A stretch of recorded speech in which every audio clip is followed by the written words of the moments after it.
Okay, so this is a continuation of the first video where I was talking about mixing the Poolish. That Poolish recipe, like I say, was 500 grams of flour. I suggest you getting yourself bread flour. It's high protein, King Arthur, high gluten. Sir Lancelot flour is what I use. You can get it from like a restaurant supply store or something, maybe Sam's Club, not sure. You'll have to kind of look online and see where you can find that. 500 grams of water,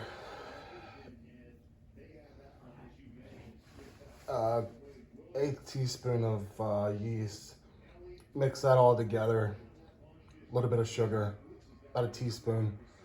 Mix that all together, sit room temperature, 70 degrees, 72 degrees for 12 hours. As you saw, it gets nice and bubbly. So the next thing to do is mix the final dough. Doing this, the first thing I start with is the water, because the Poolish, it's pretty thick and kind of snotty. The yeast has been in there for 12 hours, kind of mixing it up, getting everything nice and strong, building a bunch of gluten, which is good, and that's what you want. But so what I do is I just pour the water around the perimeter of the bowl. And what this is going to do is it's going to loosen it up from the bowl, because the Poolish is going to be very sticky. And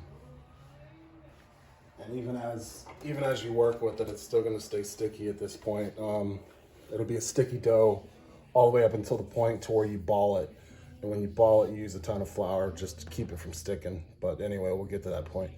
So I take a rubber spatula or a silicone spatula and kind of slide up under it.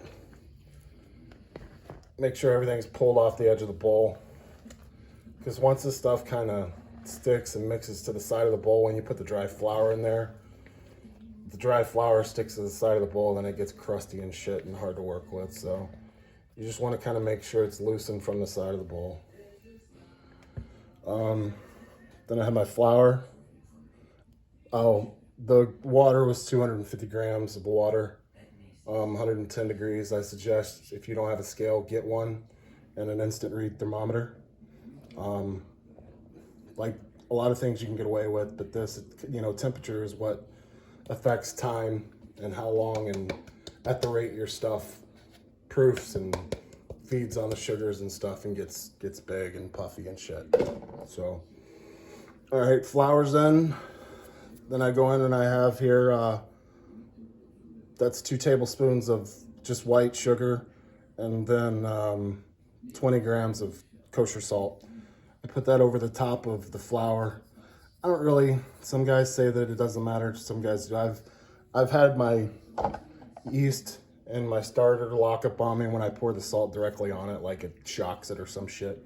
There might not be anything to it, maybe not, I don't know.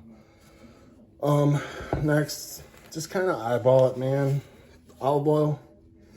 I put about a tablespoon, maybe tablespoon and a half too. It gets a lot of olive oil when you go and you put it in the container, whatever you're gonna keep it in and proof the balls in. But at this point, essentially just get in there, man, with your hands or a wooden spoon or whatever you decide you want to use that works best for you.